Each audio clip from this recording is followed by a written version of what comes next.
everyone, and welcome back to Universitas Negeri Jakarta's official podcast. I am Natanya Kaira from Duta Universitas Negeri Jakarta, will be your host. Today's episode marks the final part in our ISCS 2025 awardees series. We're going to delve deeper into how our awardees have learned to share Indonesia's rich culture and heritage through its language and through social media. But before we get to that, let's meet our guests for today. Hi, guys. Yeah, okay. So, can you please introduce your name, your country of origin, and your current job and profession? Let's start from. Okay, hi, my name is Rabia and I'm from Uzbekistan and I work for tourism field as a tour operator and guide. Wow. Hello, Robia. Welcome. And next. Hi, Spidey. My name is Kantali Pamisai. I'm from Laos now. I'm project coordinator of a radio motor to sign about three diseases HIV, hepatitis B, and syphilis at international care. And we can call you. Them. And last but not least. Hello, my name is Anuderi. My friend called me Anuka. I am from Mongolia. Back in my country, I am English language teacher. I would teach grammar and drama as well. Okay, it's so nice to meet you guys. How about a little wave for the audiences at home? Okay, so in today's episode, I'll be asking you guys a few questions about the experiences you've had here, specifically regarding social media, how you've used it in your time in Indonesia, and also in your experiences in learning the Indonesian language itself. Okay, first, Tem. Out of all the activities you've done, from cooking, snorkeling in Pulau Seribu, going to Condat, and learning to create batik, which was the most exciting one to turn into content? All activities are new experience for me, but especially snorkeling in Pulau Seribu because this is my first time for me and first experience for me. Because in Laos don't have the sea. You don't. Yeah, but here AICS just take me to the sea is already happy to me, but I'm not expected to snorkeling. Yeah, because I just only saw on the TV. Yeah, but that's time I oh, this is real for me, and I'm so lucky to bring my camera. Is can take a photo and I can record video under the water. Yeah, and I take photo and video a lot of video and share to my social media. So you've never been snorkeling before? Yeah, This is my first time for me. day. That's incredible. Yeah. A new experience for you. Yeah. Okay, next is Anuka. How has your audiences reacted to your posts about Betawi culture? I mean, it must seem new to them. Oh yeah, I would definitely have lots of questions from them whenever I would post a story related to the Indonesian culture, Betawi culture. They'd be like, "What's this? What's that?" And then I would have to explain in a very long text. And then the explanation itself was also quite challenging because it will be really difficult to find something similar from my culture. Like the other day we were making krupuk, and then they were, "What's this?" I could not find a similar thing. It's like this from our country, but it was really hard to. I would like explain it from scratch. So yeah, I had lots of questions whenever I post about Bitawi.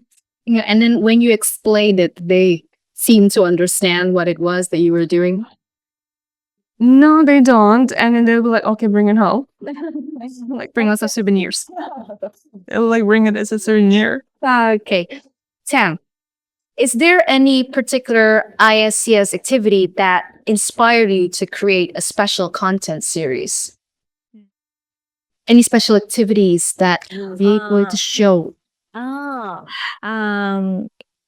all activities inspire for me, but especially is activity in Chondes village. Yeah, we learn about a lot of battery culture, especially bear patok and emping melinjo, right?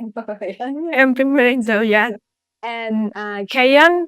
Yeah, the especially Kayon is inspired for me because when I was young, yeah, I cried to my mom buy it for me, but I don't know how to do this. But when I do the best, how can I make the Kayon? Yeah, it's wow. My eyes so bright and excited because I already know how to make the Kayon, and I will bring the how to make it to teach my children in my country. Yeah. So you've picked up a lot of new skills that you can pass Yeah. on back Yeah. home.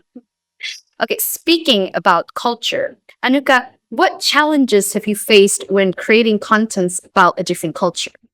It's definitely the explanation, as I said earlier, because it was really hard to.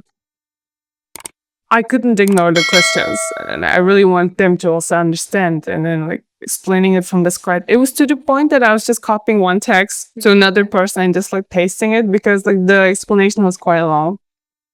So the difficulties is in Explaining make them understand it a bit Yes. better the way you have. Yes. And do they understand it, or were they more confused? I would have to ask them again. Did you really understand what this was? Okay, you have to update us on that. Alright. Okay, and next, Robia.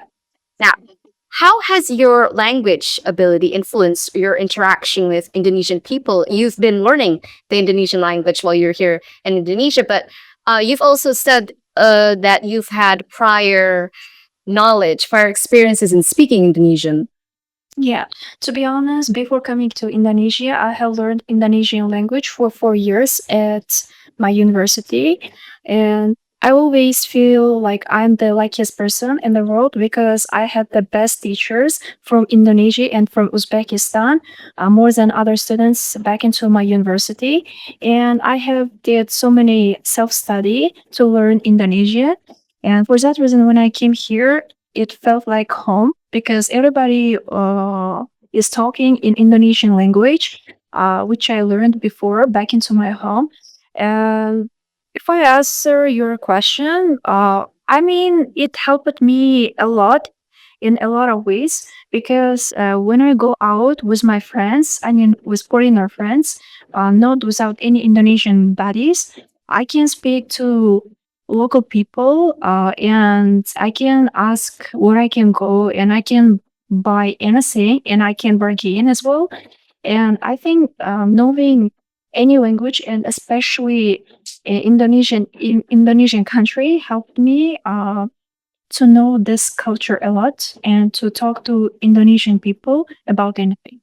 So it's definitely helped you integrate yourself easier into society. Sure, because when I was in the street markets, the people were talking about me in Indonesian, and I talked in Indonesian to them, and so they answered me like, "Oh, you know Indonesian," and I told them, "Don't say anything which is wrong about me because I can understand." I mean, it was so funny, but yeah, if you know the language when you go abroad, especially your own local language, it helps you to communicate with people without any distractions or without any challenge.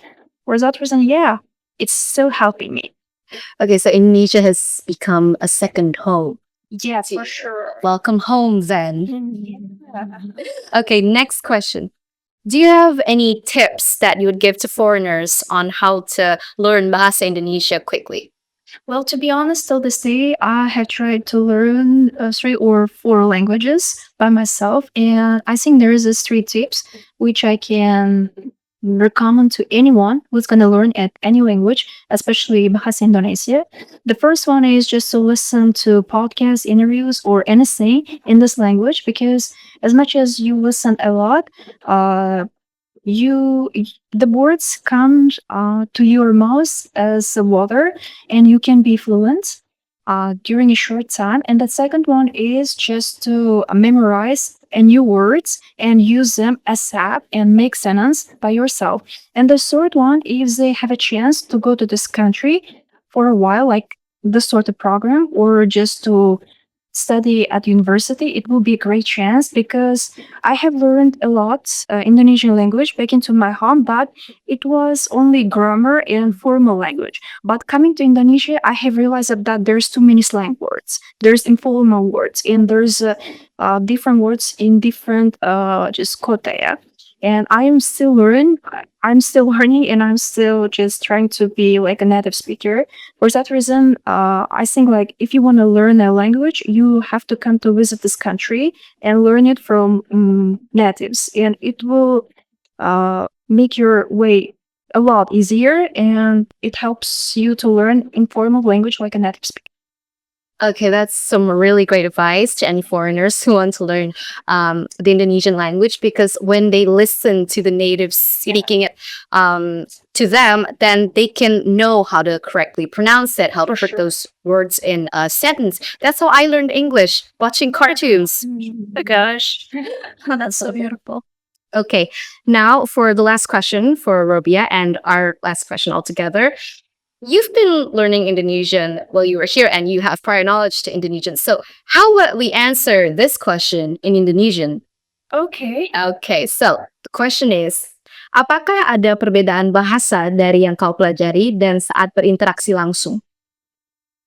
Oke, saya belajar bahasa Indonesia di Uzbekistan, di Indonesia juga, dan saya sekarang coba belajar keras untuk berbicara sebagai orang asli penutur di Indonesia dan ya. Okay, that's really good. Okay, that sounds almost like how we would say it, like natives. Okay, that means you're really good at that. Thank you so Okay, thank you so much to Rovia, Tam, and Anuka for your time. It's been so wonderful conversing with you, and I hope that for the remainder of your time here, you have the greatest time.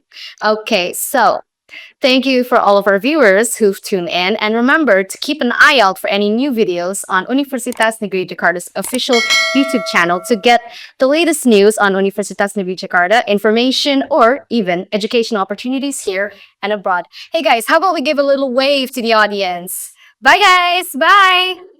See you next time.